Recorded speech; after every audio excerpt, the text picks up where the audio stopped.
Welcome once again to Paranormal the New Normal. It's your host, Jeremy. I'm here to bring a little normal to this world as much as I can, at least. And I am very, very, very happy to have the guest I have today because once I saw her profile on Podmatch, I had to get her on the show to talk to her because I thought I was an impressive kid till I read her profile. I mean, oh my God. And just so I don't keep going on and on gushing about this, my guest today is Shanti Henderson. I knew I'd mess it up, but I think I fixed it. I think I fixed it. But and she is an amazing 14-year-old author who has written 18 books and has had 11 of them published so far, with more coming out this year and next year, I believe. So I am dying to get started talking to her. But first things first, how you doing tonight, Shanti? I'm doing great. How are you?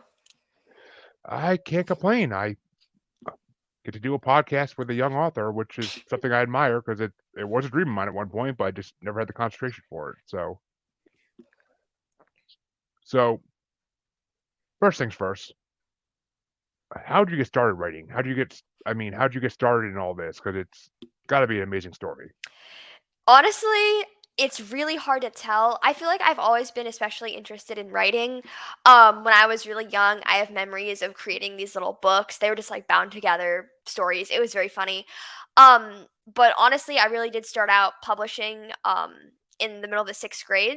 And I wrote this novella with my friend, and I ended up actually publishing it through self publishing, through Kindle Direct Publishing, and it's really bad. It is actually still on Amazon because I've never had the courage to just take it off. But yes, the first two books I wrote were these really bad novellas. And I actually didn't write another book for about 6 more months until the pandemic hit, and I had absolutely nothing to do. I am one of the people whose origin story has to do with the pandemic. I was bored, I was isolated, and what I ended up doing was I ended up writing this alien invasion novel called Biome Lock. And it was the first novel I ever wrote. I didn't have very high hopes for it. However, I was completely captured by the story. So originally, I had planned for it to be a 20,000 word novella, and it ended up being 250,000 words and 800 pages long, which is way too long to publish or even like get an agent and query for anything like that. So I actually ended up splitting it into three books, and the summer after I wrote the fourth book. But those first three books are technically the first novel I ever wrote, if that makes any sense. And then just from then on, I never stopped writing. Wow. I mean, I think I literally had my jaw drop like three times in that paragraph right there. Like, oh my God, like that is incredible. And one, I think it's more courageous to leave it out there if you think it's not good than to take it down. It's definitely more courageous to leave it out there because props to you on that. I mean, I've Yeah, I, I I've struggled with that too with yeah. podcast episodes, like wanting to take some of them down, but Mhm.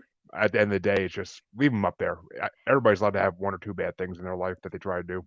Yeah, it's like I feel like those books are a part of my history. Like I've had people comment on my TikToks and stuff like, "Oh my gosh, you're going to regret this when you're older. You're going to hate all the books you've written now." And like I am very well aware in probably 10 years time you're going to be like, "Oh my gosh, why did I write that in my book? Why did I publish that book?" But the thing is, it's all really a part of like my history, and these books really like I kind of can't not publish them because by publishing them, I'm just kind of taking steps forward in my career and I'm opening new opportunities for myself. So I can't just time travel to 10 years in the future and not publish another book until then. Like I have to keep doing this and I have to keep building a path even if like the first books I publish are not going to be as good as the ones I publish in 20 years because I was 12 when I started publishing books. So I'll have people be like, Chauncey, that one book is like so bad. I'm like, yeah, I was 12, but it's just a step forward to the goals I want. And honestly, like it's not that bad. Like it's just sometimes I look back and it's usually like the writing style, and I'd be like, oh my gosh, I could have worded this so much better now. So maybe I'll end up actually rewriting some of my books, but. Honestly, even then, the writing style isn't that bad. I just, because I've grown so much in my quality of writing, I look back and I'm like, oh, that's so bad. Which, yeah, I mean, well, I'll get to this in a second, but hey, Brian, good to see you watching. The head of Parapost Network, who I stream on. Glad to have you here, buddy. Gotta get you on the show one of these days, Brian. I gotta. But so, I mean, you gotta put it this way. I mean, every author has a book or two they're not so proud of. I mean, Stephen King's written some books that, I mean, I love Stephen King, And I feel like this is blasphemy saying this, but he's written a few books that weren't the greatest books in the world. Like, I mean, they were good, but they weren't like his best work, like The Shining or Salem's Lot, or pick a book from his first 7 years. But he's written some ones that people have like hated on. But I mean, every author's gonna do it, especially in the beginning, especially in the middle of their career when they hit like a dry spell. It happens, and you can't be ashamed of that because that's what makes you get better, is by admitting that things could be better. Which you're already on that process, so kudos 100% to you on that. Thank you. So the book series that you already mentioned, is the main, well, not the main, but the first book series I want to talk about tonight, Biodome. Because just being on your website this afternoon and look at the cover and reading the description, I'm like, I want to read this. Like, that's, I mean, it takes elements from like a lot of different things that I've seen before on TV and whatnot, and puts them together in ways that probably are unimaginable to a lot of people. So I definitely might be buying these books on Kindle at some point to read if I ever get back into reading, because well, you don't know, but I'll tell you, once you have kids, your ability to read goes from like here to there. So it's just the way it is. But I don't. Kids are important, so they come first. But what made you want to write a book about an alien invasion? What inspired that? So, when I was a little kid, I was very afraid of aliens. I don't really know why. I just was. Like, I just thought the idea of like little green men that like came from like Mars or something was terrifying, and I was scared like what if aliens abduct me? It was very silly. I was a very funny little kid. But anyways, when I started writing Biomlock, there were going to be no aliens in it. It was going to be a dystopian novel that, oh, I'm trying to remember the original plot. It was gonna be like fantasy almost. It was gonna take place in this fantasy world where the government separated people into biomes, and that idea just was not working.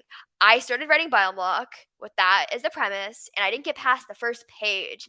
So I was like, this isn't gonna work. I need to completely switch the setting of this. I need to switch the circumstances. So what I ended up deciding was that it was gonna take place on like 10 years in the future by then, I guess because it was 2020, and I think the aliens invade in 2030. It's weird. So it was going to start out the prologue in 2030, and it was going to be the aliens invading. And the aliens were going to be the ones who were going to take over the world and make everyone live in the separate biomes. And then it's actually flashes forward another 30 years to 2060, where the story actually takes place. So it's very confusing. But honestly, I kind of threw the aliens in there because what I had originally wasn't working. And I was like, this is a lot better. I prefer this. So that's kind of how it all came to be. Biomlock was definitely like just so much of what happened in that book was just decided so last minute. Without spoiling it, because this is actually from the third book, so it doesn't come out yet. There's a character that dies in the third book, and they weren't actually supposed to die. I hadn't written like my whole little outline so that they'd die, but then I was like, I don't know what I'm gonna do with this character. It would be so much more powerful if they died. So a lot of it was like very last minute, almost surprising myself in a way. But literally, they are out in nature and they are breaking a lot of rules. So, like, it's going to be surprising. And it's going to, I don't know, like, it's going to be unpredictable. Which, okay, well, first thing I want to say to that is you are not silly to be a little kid afraid of aliens, because I'm not going to say that all extraterrestrials out there are bad, but because I don't want them to take that against me someday. But and if they're already here, as a lot of people believe. But I mean, my son, when he's 8 now, when he was 5-ish, like, he was dead scared of aliens too. Well, that's also partly because his mom thought she was being abducted all the time and would talk about it. So, we we put into our kids the fears we put into them, but it's just basically, I mean, I explained to him that they're not all bad. They're just doing experiments, basically. So that, which is my belief. I mean, not everybody's gonna believe that same thing. I probably have people out there that'll hear this and be like, "Why would you tell your kid that?" But so, I mean, it's funny that you wrote this book. When did the first one come out? Biome. Um, well, so the first book came out in 2021, but I wrote it in 2020. So, did the CIA, FBI, like, releasing all the information about aliens in 2020 have anything to do with that? I found out about that after, I think it was around a year later, that they released them, and I was like, "Oh, this is interesting," because like with aliens, I've always thought like it's almost arrogant to think that life doesn't exist on other planets, but I don't think they're actually gonna come kill us. Like I don't know, that just sounds a little far-fetched to me. It is more of like a science fiction idea that they're Yeah. just So out it's there like like trying to destroy every planet, not everybody on so they could take it over. But I mean, it's not out of the realm of possibility. I mean, if I saw the human race from afar, I'd probably be like, bye bye.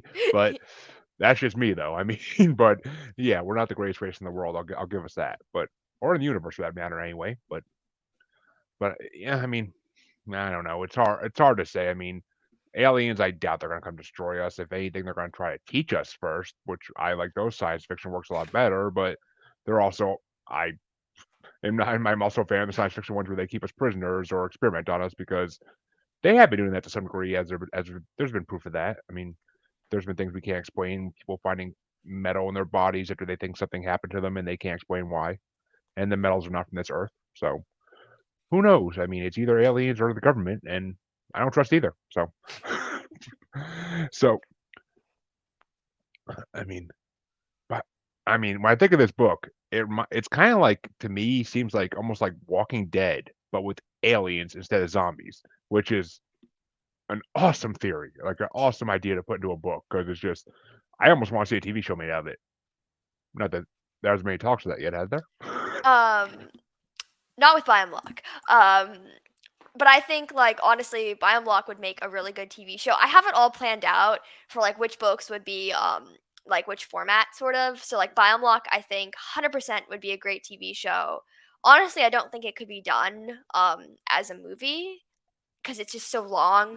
The Chronicles of Xylo's Lane, that's a series of novellas. Those 100% I think would be like a good like mini series almost or a good TV show. Never Dying, which is my most recent release, like my favorite book, could be either a movie or a TV show, and then You Won't Know Her Name could just only be a movie, I think. Well, I mean, I could see Biome Lock being a trilogy of movies or something like that. Like if That's they did it true. right, if they did Yeah. it right, because going back to Stephen King, they never take a book and make it into a good movie. They never do. I Yeah. mean, they made they took out like half of the Harry Potter content for the movie. So yeah, we won't get into that conversation though, because that's a wormhole. But the other series you just mentioned with the name I know I can't pronounce for anything. Yeah, the one Xylo's Lane. yes, because I know I can't pronounce that, and I'm not gonna try because I'll destroy it, and Mhm. that's not fair to you. So, but from what I read about it, it's about like a haunting and ghosts and spirits. Yeah, basically, it's very strange because I wrote it when I was 12, turning 13. I think I might have already been 13 when I started writing it, and I finished it while I was 13. So it was like the brainchild of my seventh grade self. Um, oh boy, it's probably the most difficult book for me to describe the plot of. So there's ghosts, there's magic, there's like other worlds created by the said magic, and there's some really scary magician dude who's like killing children for his army. It's very strange. The other day I was talking about probably rereading those books just so I can understand what happened in them. Because like, look, I wrote them. I read them over a bunch of times in editing. I don't know what happened. Like, it's been so long and the plot is so strange that like I don't remember them too well, but they're funny at least. They're not supposed to be, but it's very strange. And the first Owl book actually is still one of my most popular books nearly 2 years later. Or no, only a year. I can't even do math. Well, it doesn't matter if you can do math because you can write Yeah. apparently, and that's a skill that'll take you far. And I mean, you just sold me on that book too. Now, damn it, I got a lot to read now, but because that series sounds so interesting. I mean, it's like Doctor Strange meets Pennywise and it, like kind of ideal Yeah. to it. So, and I mean, magic and ghost all goes hand in hand. I mean, yeah, they're usually pretty much hand in hand. I mean, Mhm. and it's all the same. And you got to have a sorcerer or a witch, so it works. And I would. Any idea what got you into that though? Like, were you inspired by like some fantasy genre IP, or were you inspired by other books you read? gotta tell you, I don't really remember. Um, a lot of that book was really just sort of this sort of weird kind of dream core almost idea. Like the dreams are very prevalent in the book series, but also just even the vibe of the book, it feels almost nostalgic, but in a scarier, more sadder sense. But also like it's really strange. Like, just the whole vibe of the book is, like, nostalgic, but in almost a scary and sad way, but also, like, peace and happiness that nostalgia brings. So it's a mix of all these emotions, and, like, it's very strange, it's very twisty, both all 3 books are relatively short, they're around 100 pages long, and, the first 2 at least end on horrible cliffhangers, the 3rd one not so much, but, it's the last book, so of course. And actually there's a prequel to it, it's a whole novel I wrote, it's not published yet, it's on my backlog. Um, and it's a lot longer, it's around 400 pages, and it's like the prequel to it that explains the origin story of the villain. So, Zao Delaney universe is one of my more kind of drawn out kind of worlds. Which is awesome because a world like that can be drawn out forever, as we've seen countless times. And when other people have made their own, I mean, they dragged Twilight out way longer than it ever should have taken place. But that's just my opinion. But so, what was it? I mean, 100 pages each. That's okay. I definitely might be downloading those soon because 100 pages I could do. I mean, that's that's a good. I mean, that's a good length. It's like a young adult novel kind of in a way, isn't? If I believe so. Yeah. Reminds me of the Animorph books I used to read when I was a kid.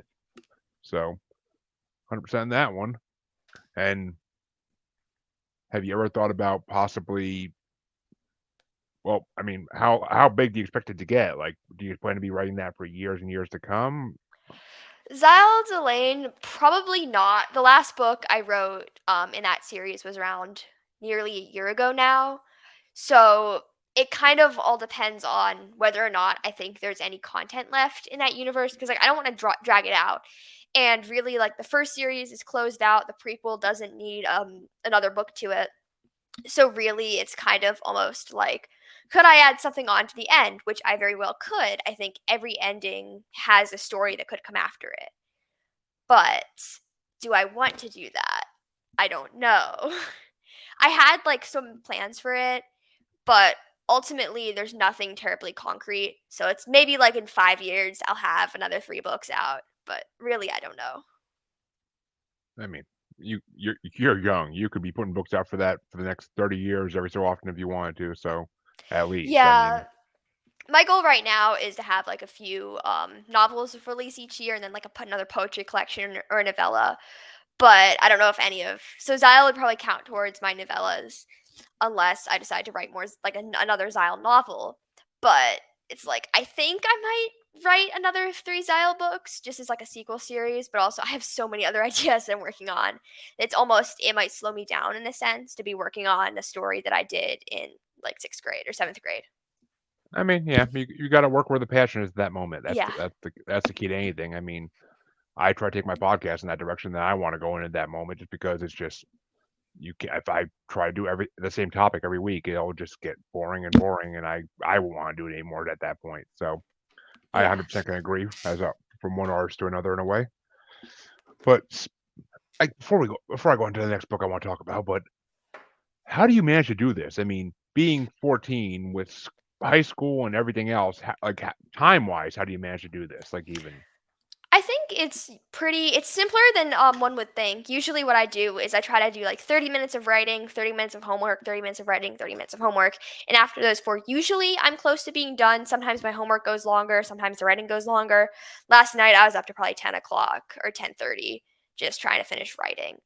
But usually it's just 1,000 words a day for writing and then whatever homework I have. And thankfully I don't have much homework right now because school's still starting. So for now yeah, it's pretty good. 1,000 words a day. Oh my God. I mean, I I used to do 5,000 over the summer. yeah, I mean, my God. It's like I can't even picture that. I mean, I used to do a little bit of writing when I was younger, but I never amounted to anything close to one book being published even or written fully. But I couldn't write, I don't think, over 200 words a day. I just like it didn't flow like that. Like it just didn't come to me like that. But that's just wow, 1,000 words a day. I think that might be the name of this episode. I'm just saying. I think it might be. It's a pretty good That's title. so. Is writing a good what's it offer you writing? Is it a good relaxation type thing for you, or is it like meditativeness in a way, or is it just any kind of therapy maybe? I think in a lot of ways, yeah, writing to me is just many different things. So it is kind of like an outlet almost.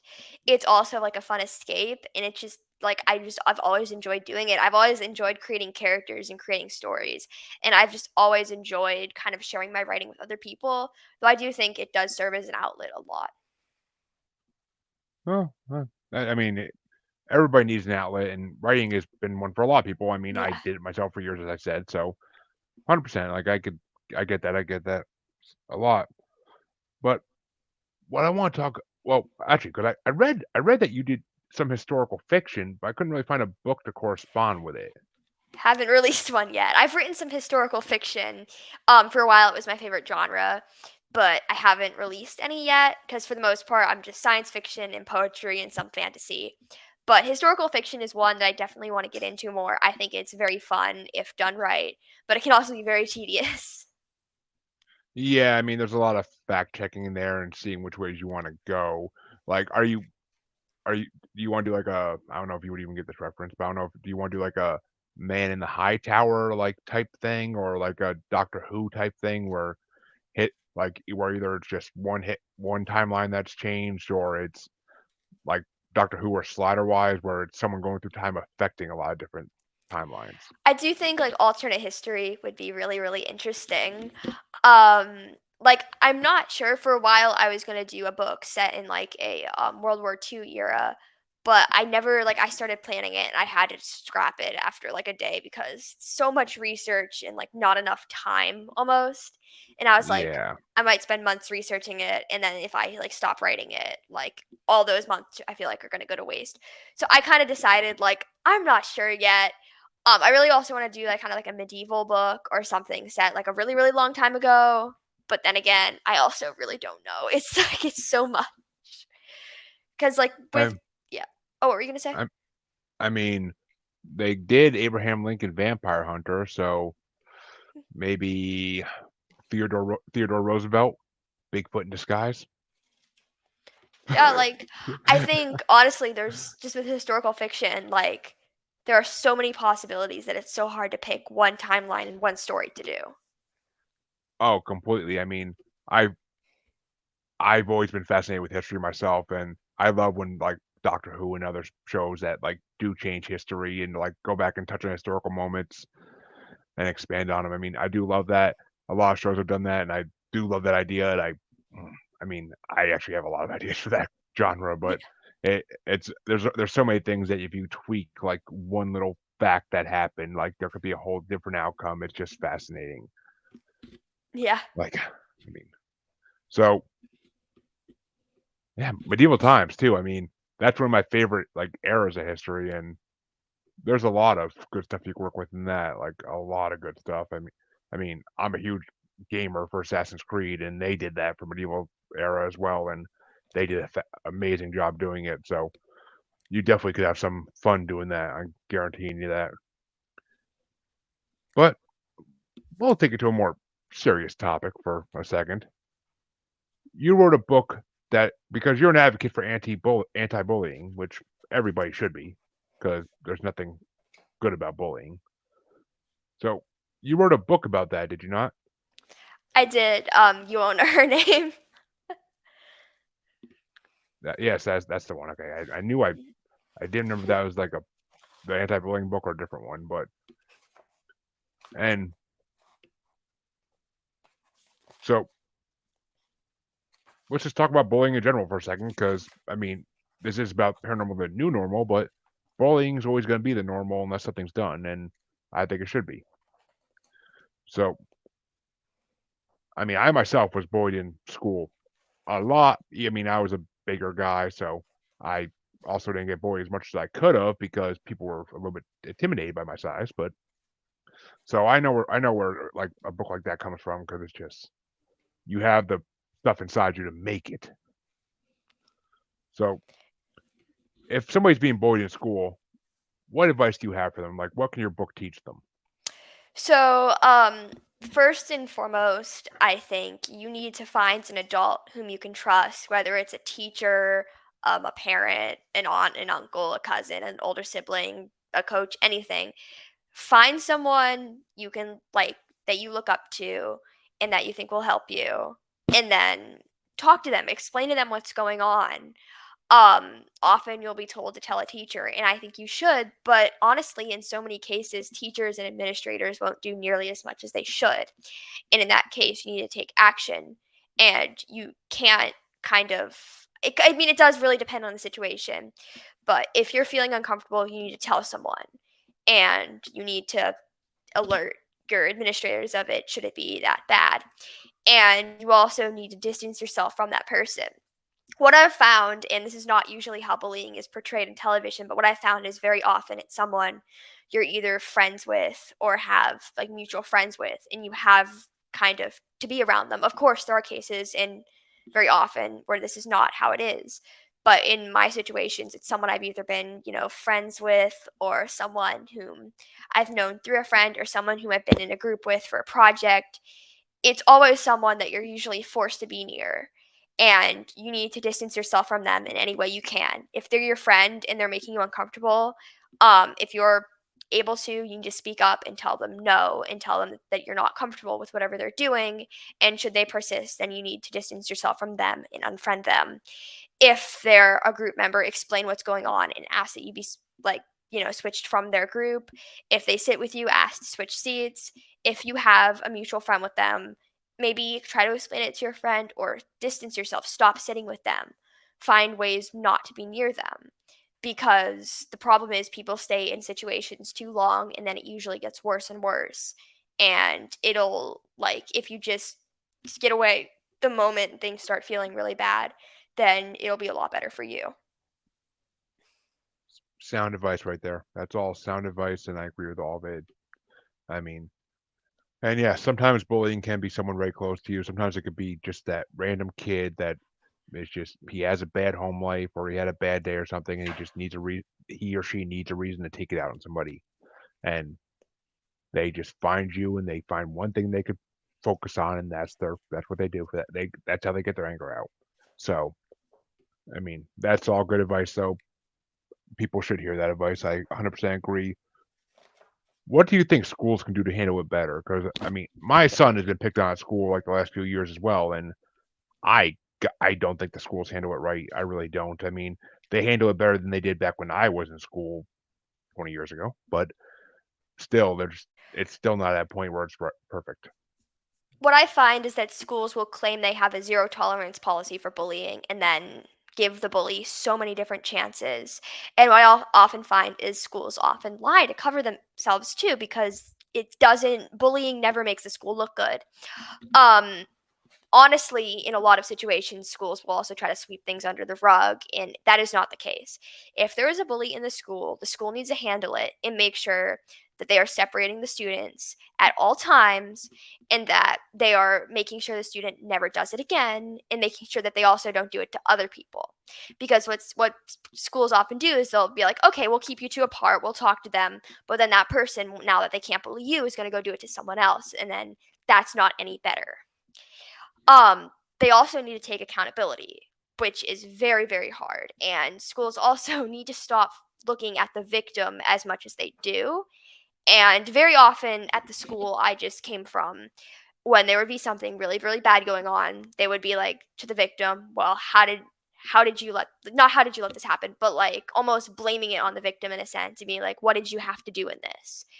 And a lot of times, sometimes it's not the case, but very, very, very often, almost 100% of the time, the victim is literally the victim. They're not doing anything wrong. And schools need to take accountability, and they need to watch what's going on more, because so many times someone will come to a school with a problem and they'll be like, oh, I'm sorry, we didn't see it, we can't prove that this happened. But should they have been like watching during break and maybe just keeping a better eye out and listening when things are happening, then maybe they'd witness it. Yeah, I mean, victim blaming is a big problem. It always has been. I mean, it was a bigger problem 30, 40 years ago than it is today for sure, but it still has its issues out there, and they need to recognize that. I mean, I myself was bullied tons of times for literally doing nothing but standing there in the hallway at the wrong place at the wrong time. But it's just the way it goes, and unfortunately, they do blame the victim a lot of times.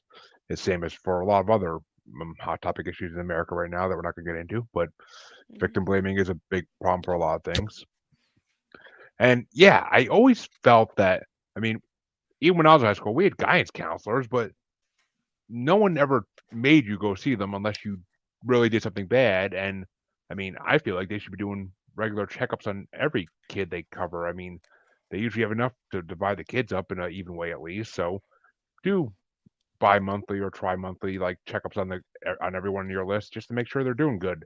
Like ask them the right questions. Yeah, and I think we need to train people better to handle these problems. We need to train our administrators and our teachers to actually handle what is going on effectively.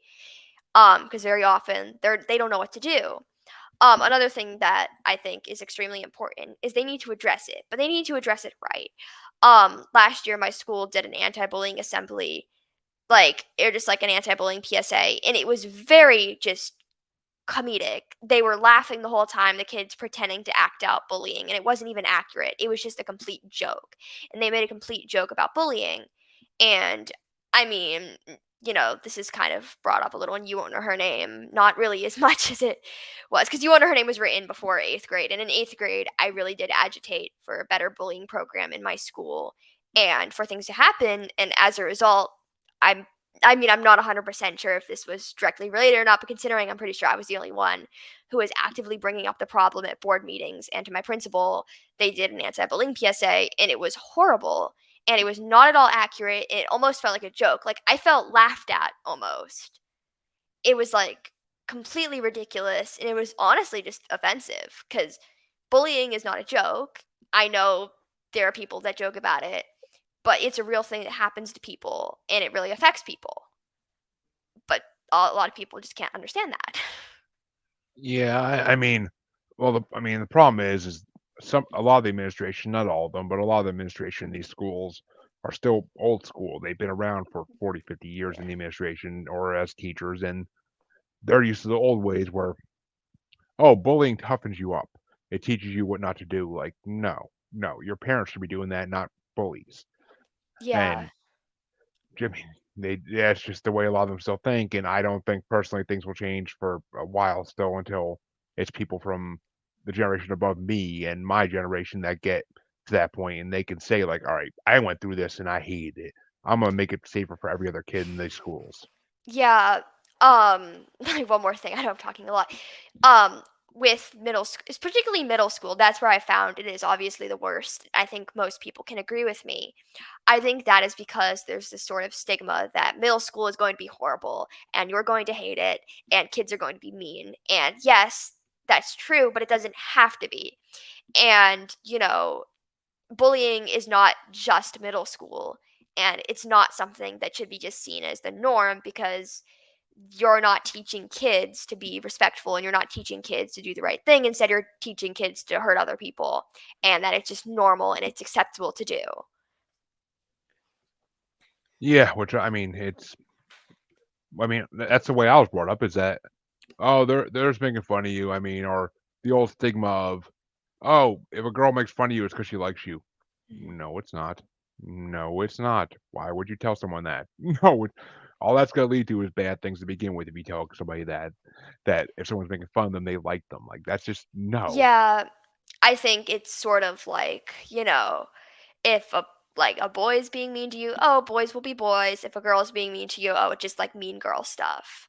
Like it's normal, and it's not. Like there's nothing about bullying that is and should be normal.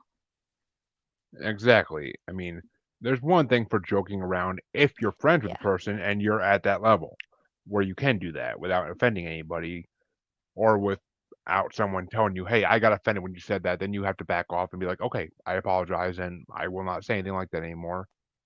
Hey, Raymond, good to have you on. But I mean, it's 100% just, and I had something else I was gonna go with on that, but I for it was from the last. But actually, well, yeah, what you were saying about like how I mean that's the whole thing too. If they cut down on bullying, they would cut down on school shootings probably by at least 50%, and they would sh- young suicide would be cut down, and everything else involved with those two and anything similar would be cut down because any violence at school would be cut down because there wouldn't be reasons for it. Mhm. I mean, yes, I know the world's never going to be some kumbaya, let's all get along type place. It never will be, at least not anytime in the near future. I know that, and everybody knows that. That's logical. But there are steps that can be made, though. A lot of steps that can be made to make it closer to that, and it's just not happening yet. And that's why I wanted to bring it up in this episode because I've yet to talk about it in this show, and I really don't hear enough people talking about it as is with everything else going on in the world. So I'm all for it for my kids, for young me. I am all for it because my daughter's starting kindergarten. And she's could be a little strange at times, and I'm scared crazy that she's gonna have something said to her from another kid that she shouldn't have to have said to her, or worse. So Yeah. hopefully it doesn't happen, but you never know these days. You never know. Mhm. But let's switch over to a little more Yeah. positive topic or happier topic. I'll say it's not because bullying is a positive topic if you do it right. But so I hear that you wrote poetry as well. I do. What kind of poetry do you like to write normally? Well, I really enjoy spoken word, and I use that a lot as an outlet. Of course, a lot of my spoken word poetry is actually about bullying. Most of it is. I have some poems now that aren't, but that's just the topic I felt very strongly about. One of the last spoken word poem that I performed actually wasn't about bullying. It was about gun violence because I usually like to write spoken word about topics that I feel strongly about and I have things to say, and often it's things that upset me, and it's an amazing outlet, but it also makes for good, powerful poetry. Oh, I mean it does. I mean, whether it's poetry or I mean even rap because rap is poetry in its own way. I mean, it a lot of those topics that are harmful can make the greatest material in the world to write about. And you might be getting a message out there to someone that needs it. You don't know that. You don't know what you're doing. So the impact could be amazing. I mean, so I applaud all poets because I mean, I've written my share of poems through the years, but never anything consequential or anything for a long period of time. Just things that came to me. But let me ask you this: what if other kids want to be a writer? If anybody younger than you or your age wants to start actually writing and trying to get out there in the world and published, how should they do it? What would you recommend? So first, I feel like the only way to start writing is to actually just sit down and put some words on the page. Um, it's really important for young people not to let their age get ahead of them and not to think, well, I'm young, so I can't be a good writer. Because what I find is there are people of all ages that are at different writing levels, and the only way to improve your writing is to keep writing. If you practice every day, if you write a bit every day, for me it's 1,000 words, you're going to improve 100%. Um, the improvement, it feels exponential almost when you just work every day and you actively try to improve and you actively try to learn and you research and maybe take a writing class, do an online course, just read a little about writing and find ways to improve your writing. Because what I've found is there are a lot of kids who are really good at writing, honestly, better than most adults. And there are some adults that are obviously really, really better than kids because, there's a sort of also developmental thing where, of course, you've had less experience if you're younger, but also you can sort of just gather more experience just by writing. Like, your age does not define your skills, it's how much work you put into it and how much you allow yourself to improve. Honestly, my biggest tip is always just to write the same amount every day, and not only will your novel go a lot quicker, but you will like improve and you will build a habit and soon it'll become second nature and you're just going to be used to writing 1,000 words every day. Um but also just never give up. If you want to write. And if you're feeling down, like kind of just know that that feeling won't last and that honestly, for me, it's like if I'm feeling down, if I'm feeling unmotivated, I figure out what's making me feel unmotivated because there's usually something in particular, and often it's like, well, I'm kind of bored with where the story's going, so I'll add some things to just bruise it all up. Yeah, I mean that right there just and yes, some adults can write better than kids, but I mean, I could write a book probably better than most kids with bigger words, but doesn't mean the storyline's gonna be better. doesn't mean the twists and turns throughout it are going to be written better. I mean, it's just different skills, different skills. I mean, I could use the most scientific big words you could find in the dictionary, and it wouldn't make a difference compared to someone half or three-quarters my age who could write a book better than me. I mean, it's just age doesn't matter for a lot of things in this world. The only thing age matters for is voting and getting and driving and getting married and drinking. So besides that, age doesn't matter. So and age should matter for a lot of those things. So I agree with that. But yeah, for anybody should be able to write. I mean, a lot of the greatest writers were right when they were kids. Just unfortunately, in the world they lived in, their stuff didn't get released. It wasn't possible. So that's just more of a reason I want to talk to you because 14 years old with 11 published books. I still can't get over it. I still can't get over it. Like, it's incredible. So, what are some books that you love that you didn't write that, like, if you had to recommend a book that you didn't write to somebody to, like, make them see where you came from, what would you recommend? Wait, so that I did write or didn't write? I don't know, cut out for a Didn't. moment. Didn't write.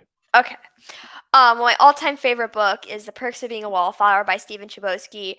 I read it in the 7th grade, and I've honestly never read a book that I've enjoyed more. There's so much about it that's really incredible, and it's a very relatable book for a lot of teenagers too. And it's so good. My other favorite book, another one that I read in 7th grade, is The Book Thief. I love that book so much. It's so sad, but it's so good. Um, Honestly, I gotta say, 7th grade me has had like unmatched taste, and literally all the books that are like my favorite books are the ones I read in 7th grade. So, honestly, I'm looking for more books to read because I don't know what to read. I'm in a bit of a reading slump. However, I started reading The Boys from Brazil, um, and I'm really hoping to enjoy that one because I absolutely love the movie. So, Well, I mean, The Perks of Being a Wallflower, classic. yeah. That's the one I've heard. That's the one I've heard of, and it's a classic. I mean, it's a classic for anybody in high school or middle school who feels like they don't fit in. But and have you seen the movie they did? I have. Thought the movie was very accurate, actually. Like, they didn't really change things. They only took like a scene or two out. And I don't know why I forgot to mention it. My other favorite book, which I also read in 7th grade, is Six of Crows by Lee Bardugo. I love the entire Grishaverse, so like Lee Bardugo is my favorite author. I think Six of Crows is like my second or third favorite book at this point. Again, I read it in 7th grade because everything I read in 7th grade is so much better than what I'm reading now. Interesting. Yeah. But what verse did you say that was from? Wait, what? What The verse did you? Grishaverse. Yeah. It's What? fantasy. It's like a fantasy Yeah. series. Yeah, it's actually it's multiple series that make up the Grishaverse. There's like the Shadow and Bone trilogy, which I also really really love. And Oh, yeah, there's a Netflix show which is actually I really liked it. And there's a Six of Crows duology and then the King of Scars duology, and there's some like companion like books and stuff. okay. And I've read them all. I thought I heard Greasy verse before, but I couldn't place it until you said Shadow and Bone. I was like, oh, okay.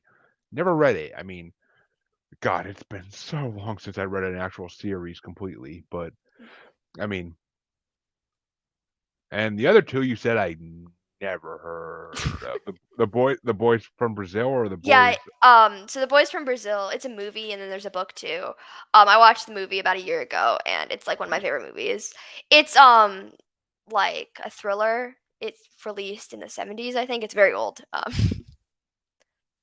Interesting. I'll have to look into that. That sounds a little interesting. 70s too. Jeez. Yeah. And what was the other one you mentioned? Because I never heard of it. The Book Thief? Oh, you said the book thief. Yeah. I thought you said I thought you just said the thief, and I'm like, or I thought you just said thief. Oh well. See, I thought you were saying the book and then like thief, the title. That's what I thought. But the book thief, yeah, okay. I've never read it, but I've heard of it. I've heard of Yeah, that it's one, and it's really popular. yeah, I heard they're doing a movie or TV show based off it pretty There's soon. a movie that I like. I enjoyed the movie, but I didn't enjoy it as much as the book because they took out like my favorite scene, and I thought it was like the most powerful scene in the book, but it didn't make the movie. So they always do that.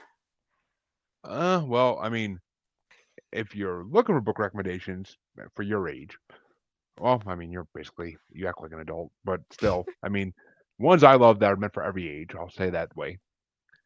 The Inheritance Cycle by Christopher Paolini, Mhm.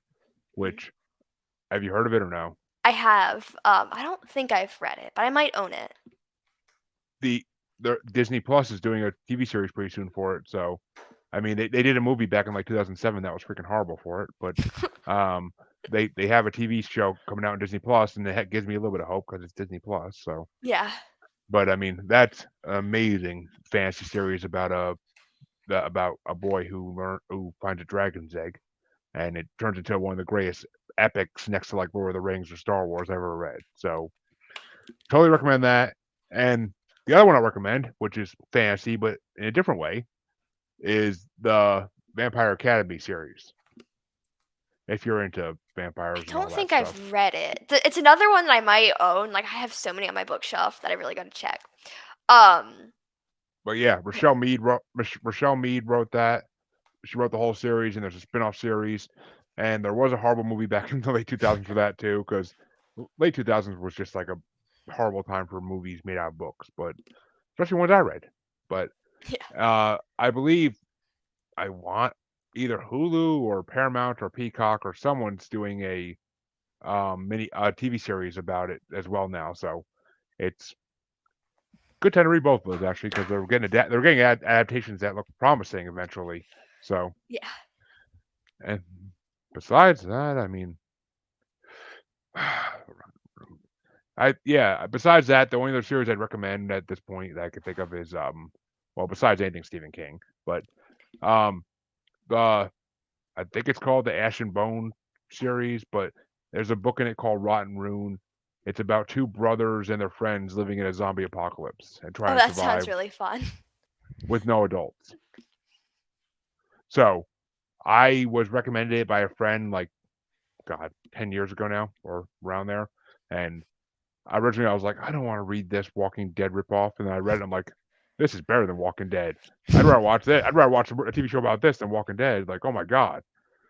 Like it's just amazing. Like kids going through puberty while trying to survive a zombie apocalypse is just perfect. Perfect. Yeah. But and I hope they'll do a TV series or movie off that someday. I really do. But I haven't heard anything about it in years, and it seems like no one else ever heard of it. So I don't know. Seems a little less likely than the other two. But so I think the last question we'll ask is, what do you do when you're not writing? Like, what do you do for fun? Like, I mean, you're 14. You gotta do some things for fun.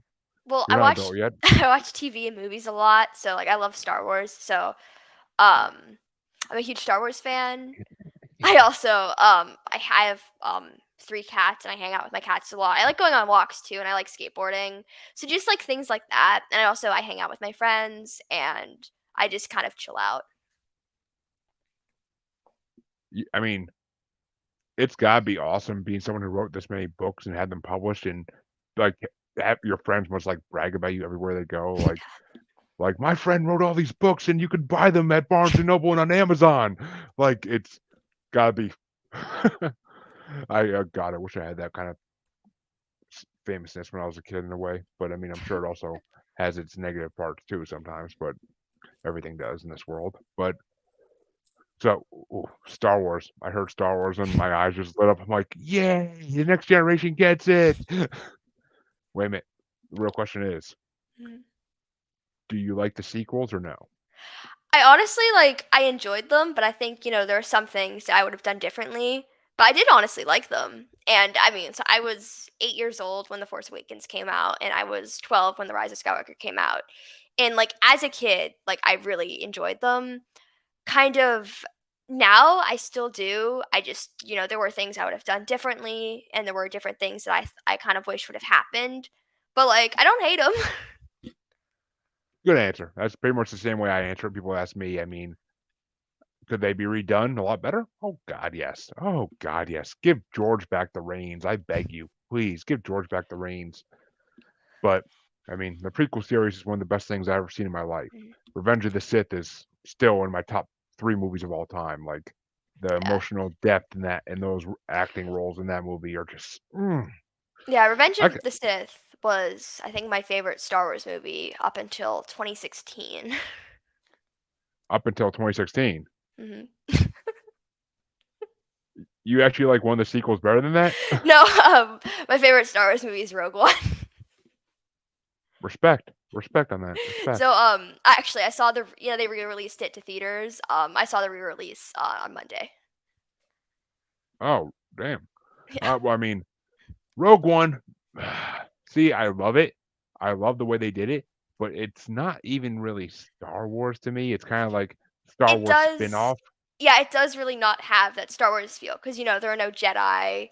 I mean Darth Vader's in it, but he's a Sith. Well, I So mean, I mean, there's just it's it's more of different, it's more of like a and war movie than and you like a and you know what and you know what's going to happen. I mean, true. I mean, obviously. well, when I was 9, I didn't predict that. I was so shocked by the ending when I was 9 years old. I was like, they can do that. Of course, I don't want to spoil how that movie ends, but I was shocked. Okay, I mean, anybody who hasn't seen it by now, they're not going to I see mean, it it. came out 6 years ago, but yeah.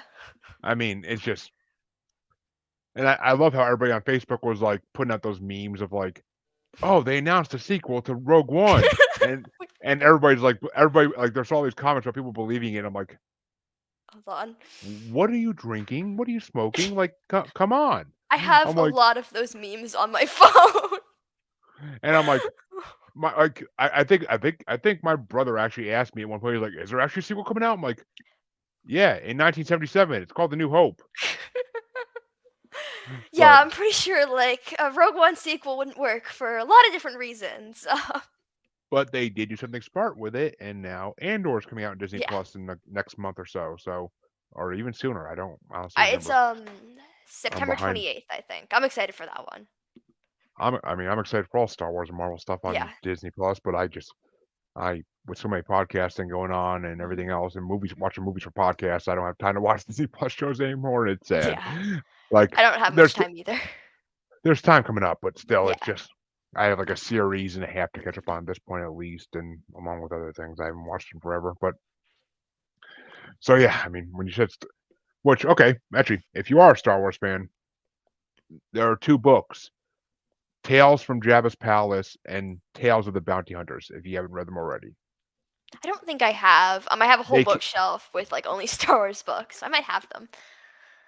why couldn't I have your bookshelves when I was a kid? My God, but I didn't find this stuff till I was a teenager. I mean, well, yeah, it was different there was no internet like that when I was a kid, so you couldn't find this stuff existed even until you went to bookstores. But yeah, Tales of the Bounty Hunter, they kind of took the whole idea for the Boba Fett show out of one of those stories in that book.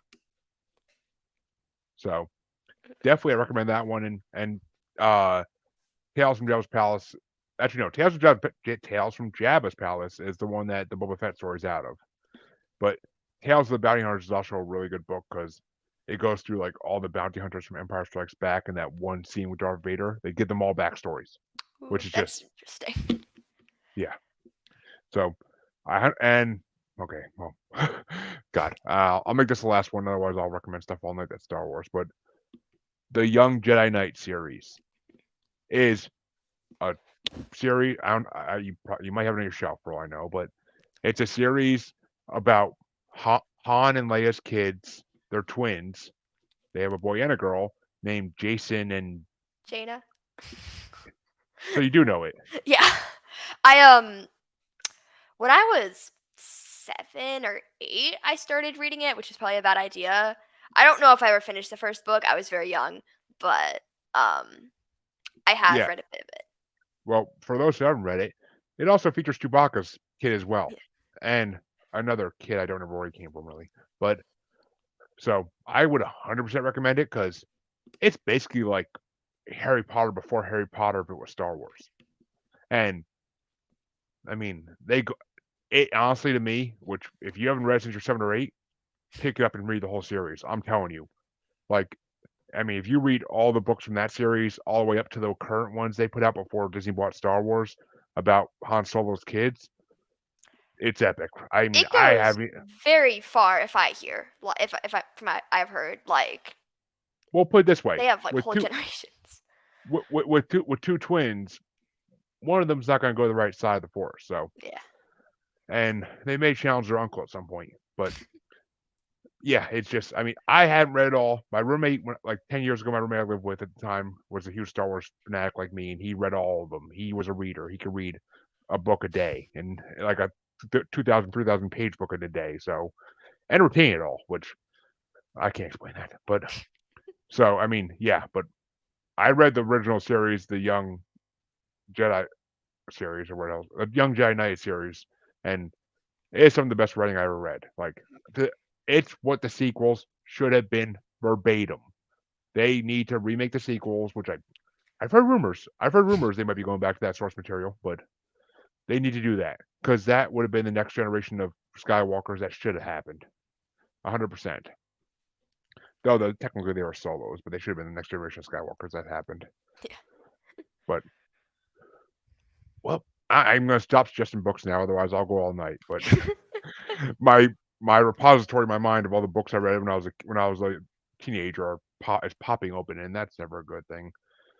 And I obviously I don't need to bring up any of the famous ones that everybody knows about, like Lord of the Rings or Harry Potter. So I'm sure you read Harry Potter. I am sure. But where can people find your books, and just give them a rundown of all your book series again, just so they can look for them if they're interested.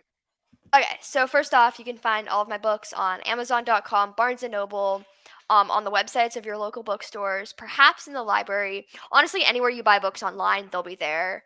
You can of course find links on my website, which is shantihershenson.com. And you can find me on social media. My Instagram is at Shanti Hershenson, which is ShantiHershenson. And my TikTok is at Shanti Who Writes. My Twitter is at Shanti Hirsch, but I usually just repost things about myself. Like, I don't really do anything other than retweet. So there's that. And then if you're looking to get started reading my books, I'd seriously recommend either You Won't Know Her Name or Never Dying. These are honestly, I think, my two best books. You Won't Know Her Name is probably not as good because it's a little older and the writing style is not as good, but that's the one about bullying. And this is actually my most popular book. So this is the one people usually start with. I also really recommend Never Dying, though, if you're looking for fiction, sci-fi, a ton of fun. I think it's the best book I've ever written, and it's definitely my favorite. It's just a really great starting point, and then you can go and delve into my older work like Biomlock, Zal Lane. Also, The God's Right Hand, I don't have it with me right now, is a great starting point. But honestly, if you're going into science fiction, I'd recommend Never Dying instead. And which one's Never Dying again? Because I don't think we talked about that one. It is this one. It's my most recent release. Okay, yeah, I did read a quick description online, but for everybody who wants to know, what's the basis of it? So it takes place in a dystopian future in which a random handful of a society is immortal due to a genetic mutation. Of course, this sparks a ton of problems like overpopulation and just the sheer fact that the government thinks it's unfair. So their solution is to have these government operators known as exterminators hunt down and exterminate all of the living immortals. And the main character is Scarlet, and she's an immortal, and then the other main character is Kane, and he's an exterminator, but he has a secret too. He's also immortal. So it's very fun. Ooh, okay, God, I am gonna have to make time to start reading again. I swear to God. But because that is okay, vaguely similar, I'll say, to another Rochelle Mead series I forgot about till this second, called Game Board of the Gods. And I mean, it's vaguely similar, but not nowhere near the same thing. I mean, because hers is about old gods, kind of like American Gods by Neil Gaiman is. So I mean, which they're two amazing books as well. My God, I can go for days talking about books, but and it's been so long that it's just like opening up all these vaults in my mind. But I thank you for coming on, Shanti. It's been an absolute pleasure talking to you, and I cannot wait to get this episode out. It'll be out in like a month's time because I'm just very backlogged on episode at this point. But I may push it forward. I may have to. I may just have to. We'll talk about it off camera possibly if it lines up with certain things. But and thank you for coming on. And for all my listeners, you know where to find me. The Paranormal, the New Normal / Maniacal Music Musings podcasts with the S Facebook group. And you can also find me on Twitter and the Gram as at Juggalo Bastard. And you could find me on TikTok now as Juggalo Bastard Podcast. And all Paranormal the New Normal will be uploaded there in the next month or so. It takes time to break down videos into 10-minute clips, and all of my Maniacal Music Musings videos are already up there, or on the way up there. And you can find both shows now on YouTube. Just search for the name. And Paranormal Normal has a majority of its episodes uploaded, and the rest should be finished next week. So definitely go there if you actually want to see the video form of all my audio shows. I thank you for listening and watching, and I will be back tomorrow night with a past life regressionist, which I am dying to talk to as well. So many interesting people in this world, I swear. Shanti, thank you for coming on, and I hope this episode gets 1,000 listens because people need to hear it. Thank you for having me. Oh, my pleasure. Have a good night,